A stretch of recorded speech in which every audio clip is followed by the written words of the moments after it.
All right, Exodus 12, and let's go to 29. 29. I think that's where we stopped. Stop at the end of 23. 23, okay. All right. All right, verse 24. Last week, I'm not going to go over what we went over last week about the destroyer, Abaddon, Revelations 9. Verse 24, and ye shall, now this is still the celebration, this is how they're going to instill the Passover. You have the Passover celebration, which is really a 24-hour celebration, is when that takes. It's only a 24-hour celebration.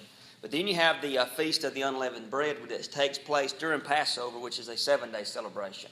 Because you have Passover begins, and then for the next several days, you eat unleavened bread. So the Passover and the Feast of the Unleavened Bread celebration are basically one and the same. All right, so they are mixed together. And it says, "And ye shall observe this thing for an ordinance to thee and to thy sons forever." And they still, of course, celebrate the Passover. "And it shall come to pass when ye shall come to the land." Now, what land is he talking about in verse 25? Listen. "And it shall come to pass when ye be come to the land which the Lord will give you, according as he hath promised, that ye shall keep this service." What land? Promised land. So the Lord has told them that it is going to come to pass. If they would have only obeyed his voice, it would have happened within a year's time. But everybody knows the story. 40 years, he gets rid of that generation to bring in a new generation. And that's what basically happens. They wander in the wilderness of Kadesh Barnea is the name of the place where they're going to be at. That is the wilderness. And they basically just go in a circle is where they go. And so unbelief keeps them out of the promised land. And the children that are with them now, as they are going to be leaving Egypt, or the little babies, the little kids, they are going to be the generation that is going to enter into the promised land. He is going to destroy or let a generation die before he lets another generation pass over. Okay? "And ye shall observe this thing in ordinance, and it shall come to pass." Okay? Once you enter into the promised land, they will go to a place called Gilgal. They will cross over the river Jordan, and Gilgal, where it's going to be their home base, their home territory. They're going to go to a place called Gilgal, which means round. And basically what it means, they're going to always come back around to Gilgal after every battle. It means round, or it means rolling stone. So they're going to come back always to Gilgal. And this is where they're going to, again, celebrate Passover. And once every year they're going to celebrate Passover in the month of Nisan. And it says, "And it shall," verse 26, "and it shall come to pass when this is God looking towards the future. This is God's sovereignty. This is God using all of his attributes. And it shall come to pass, God knows this is going to happen. "And it shall come to pass when your children shall say unto you, What mean ye by this service?" So they are going to teach their kids godly things. They are going to teach their kids holy things. All right? "That ye shall say, It is a sacrifice of the Lord's Passover, who passed over our houses of the children of Israel in Egypt, when he smote the Egyptians and delivered our houses, and the people bowed their heads and they worshipped." So, kids are going to come up and they're going to want to know, and you know how kids are, very inquisitive. Why are you doing this? Why do we have to do this? What are we doing this for? So what he's basically saying is you're going to have to tell your kids this is why we're doing it. Now, in the book of Ecclesiastes and also in the book of Proverbs, the writer Solomon reminds us daily to always remind our kids about basically God in our generation, in this dispensation, about Jesus Christ, about grace, about salvation. How many kids go to school and come home and they never hear anything about Christ, never hear anything about God? Christopher and Danielina come home and they'll be telling us about children that they go to school with that have no idea who Jesus is. Seriously, in Geraldine. And I'm sure they go to school with teenagers that have never had a Bible even cracked open in their house. So they are reminding these parents, you tell your kids this is because this is what the Lord has done. He has passed over your house. The death angel is going to pass over your house, and he is going to kill the Egyptians, the firstborn. Now, and the children of Israel went away and did as the Lord had commanded Moses and Aaron, so they did. So did they. Now, they don't go tell the Egyptians. They don't go back to where, when they're going back to their homes in Goshen, they do not run to any Egyptians and say, hey, this is what you've got to do. All right? You better go get you a lamb because death angel's coming. This is only for the nation of Israel. All right? And a lot of people like to say, well, we're going to incorporate this with New Testament teaching, which is fine.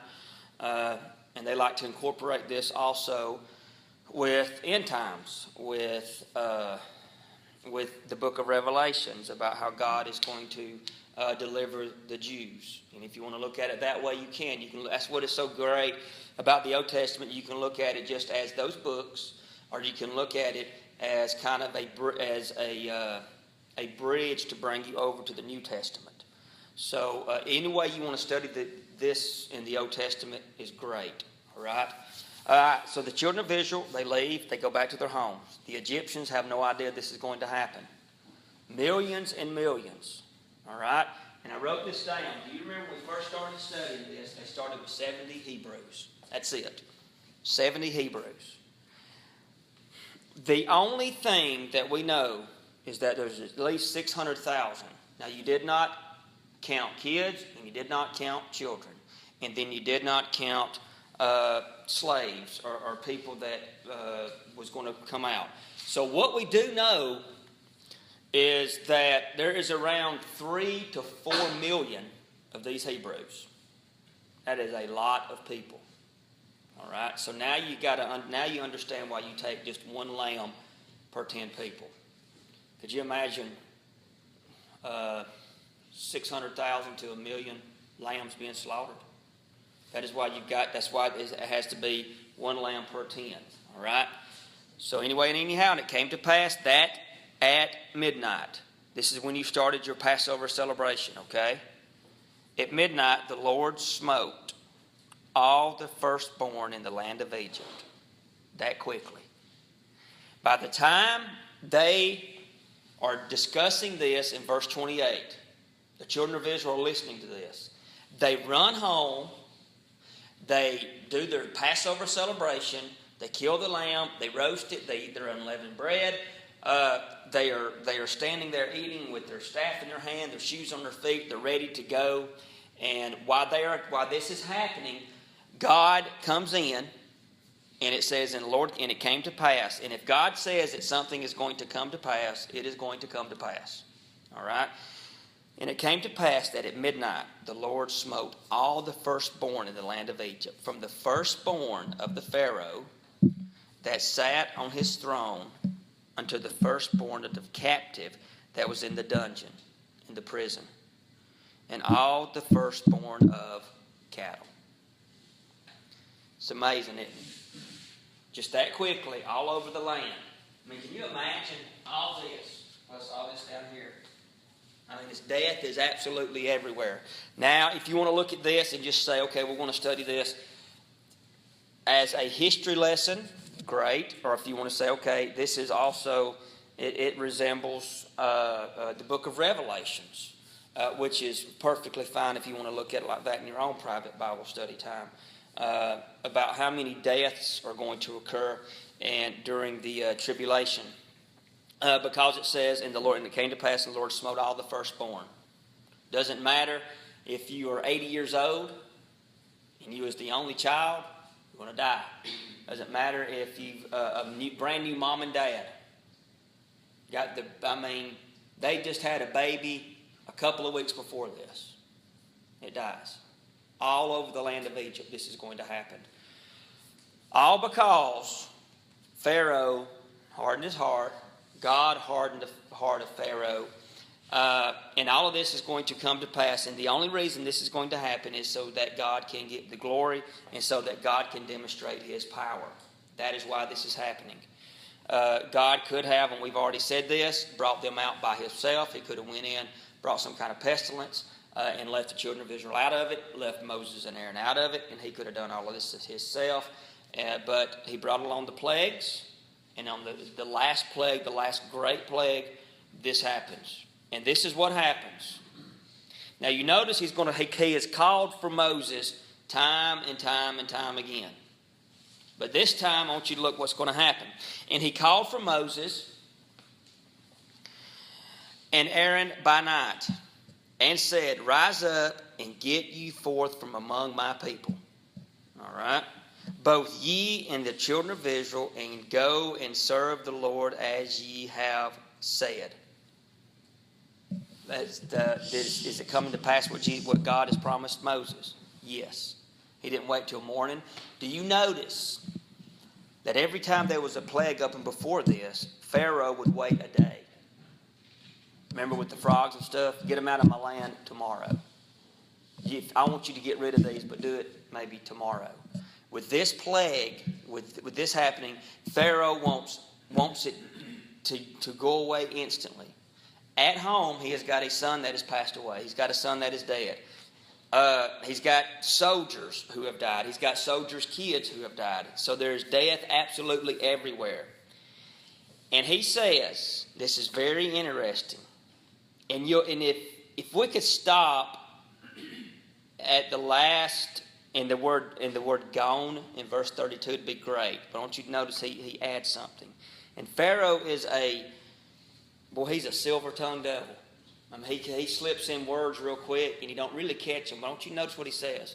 "Take your flocks and your herds, as you have said, and be gone, and bless me also."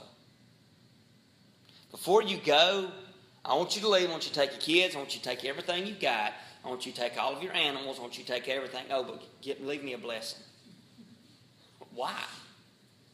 I mean, I think you're pretty well blessed that God hadn't killed you. See how selfish he is? He does not learn. I mean, he does not, and he is so typical of today's church members, today's people, the world of today.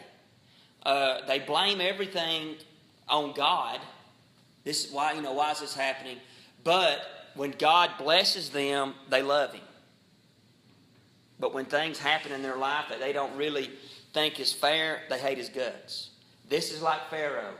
Get out, get out, get out. Oh, before you leave, make sure you bless me. Wow. I mean, he would be an excellent case study for a psychiatrist, really. All right. And the Egyptians were urgent upon the people. This is how this would happen. You notice that God told them before this even happened, while he was on the mount, he tells Moses, when time comes, they are going to run you out of there as quickly as you can. Can you not imagine all those Egyptians banging on the doors of the Israelites saying, "Get out, get out, get out, get out, get out. Get out, go, just go, move." You notice when you got no dog that comes up in the yard and you run outside on the front porch of rocks, you start throwing them at him. That is probably what's happening. Just get out of our land. All right?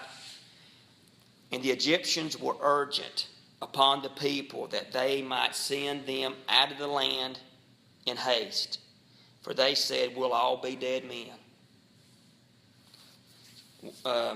If they don't go, we're all going to die. But you notice they never cry out to God. You notice that yet? The Egyptians and the Pharaoh do not, and this, of course, this is before the dispensation of law. This is before the law comes. So you're basically dealing with dispensation of government. This is the dispensation. This is how God deals with sin. It's a dispensation of government because the law has yet to come into effect. All right? So, but they do not go to Moses. Moses offer up sacrifices to God. Because Moses is going to act as mediator. He's going to act as priest. You're going to have the people of Israel. You're going to have Moses, and you're going to have God. The Pharaoh and the Egyptians do not go to Moses and say, do something that we can get forgiveness. You say, well, Pharaoh doesn't know. Yes, he does. These people's been living in their land for 430 years. They've picked up, they pretty well know their routine. All right? And he also says, bless me. How does he know what a blessing is? He doesn't say, forgive me. I want all you can get. And it's kind of funny that we often think of God's blessings on things that he gives us as far as stuff. Cars, houses, boats, money, land, whatever. I ain't got nothing against it. But we often think of, man, God has really blessed me. Look at the house and my car and my land. That's not why God has blessed us. God's blessed us because he has not cast us all into hell like we deserve. We're blessed because we serve a risen Savior. But what the Pharaoh says is, make sure when you leave me a blessing. And the Egyptians is rushing them out. And the people took their dough before it was leavened. Didn't even have time to rise. Their kneading troughs being bound up in their cloths upon their shoulders. That tells you how quickly they was getting out. You'd have thought they'd have packed the night before. I'm the world's worst, and Crystal can vouch for this. When I'm ready to go, let's go. Crystal, you ready? Hurry up, let's go. I'm coming. Hurry up, let's go. I get me brush my teeth. Well, hurry, let's go. Hurry. That's what the Egyptians do. Would y'all please leave? Just go away. All right? And the people, in verse 31, verse 35, and the children of Israel did according to the word of Moses, which is very few times they actually do this. Okay? And they borrowed, but in the Hebrew, the word borrowed actually means they have to take. It's not like I want to borrow something and then after a while I'm going to give it back. It means that they gave it to them. Okay? It actually also means a payment for a job. They've been in that land for 430 some odd years, and they are getting back pay for all their work. All right? Now, you're dealing with Egypt. Okay? All the cattle has been destroyed. Everything, all their wheat and all their crops and everything have been destroyed. And all they've got left is their money. And they're going to give it to the Israelites. So where do they get out when we start studying? And if we get that far, when we start studying the tabernacle, where you find out where they get all this gold and silver and all these elaborate, very expensive things they decorate with, this is where they're getting it from. And the children of Israel, and they borrowed of the Egyptians jewels and silver and jewels of gold and raiment. So they got clothes, they got gold, and they got silver. This is where they get the golden calf from. All right? So this is what's interesting. God is going to bless them, okay, by setting them free. And he is going to bless them by giving them gold and silver and stuff. But they're going to take the blessings of God, which is the gold and the silver, and they're going to make an idol of it. God blesses us. He does. He blesses us every day. And it's easy for us as Christians to take the blessings that we receive from God and start worshiping the blessing more than the blesser. It's like we worship the creation more than the Creator. If God, let's just get to the stuff. If God has blessed you with a home, a car, finances, health, a great family, a good school to go to, it's easy to to worship that more than you worship the one that gives it to you. So what is going to be happening is that God is going to give them all of this stuff, and they are going to use it against God. Okay? Now, and the Lord gave. It's all about God giving. It's all about God giving. I was talking with Brother Kenneth Sunday, who was talking about his arm, and he said, I've always used my arm as a testimony. Somebody asked me about it. It's a door, an opportunity for God to open a door to let me share the gospel with them. So in essence, that is a blessing because he is now able to spread the gospel through that. God gives us blessings, and He expects us with those blessings to spread the gospel of Jesus Christ. Okay? Now the children of Israel, 36. And the Lord gave the people, it's always give. God gives it to them. God gives it to them. The Lord gave the people favor in the sight of the Egyptians, so that they lent unto them such things as required, and they spoiled the Egyptians. That is Hebrew for plunder. Spoiled. When they left, they didn't have nothing. I mean, they took it all. I mean, they was taking curtains off the wall, everything. So when they left, I mean, it's just, if you was an Egyptian, when you left, your house didn't have nothing in it but 4 walls and a roof, because it was all gone. They plundered. I mean, they took all of it. Took all of it. You know who this reminds me of? Zacchaeus. When God saved Zacchaeus, what did Zacchaeus say? Anybody I've cheated, I'll give half of everything I've got to the poor. And if I've cheated anybody, I'm going to give them that plus more. Do you know how much Zacchaeus was worth after he was a Christian? Nothing. He was broke. Had absolutely nothing. He gave it all for the glory of God. And what these Egyptians don't realize is that what they are going to be given to Israel is going to be used for the glory of God. They have absolutely nothing left. Because it says that they, in the Hebrew, spoiled means to plunder. They took it all. 430 years back payment. That it doesn't look very good for them.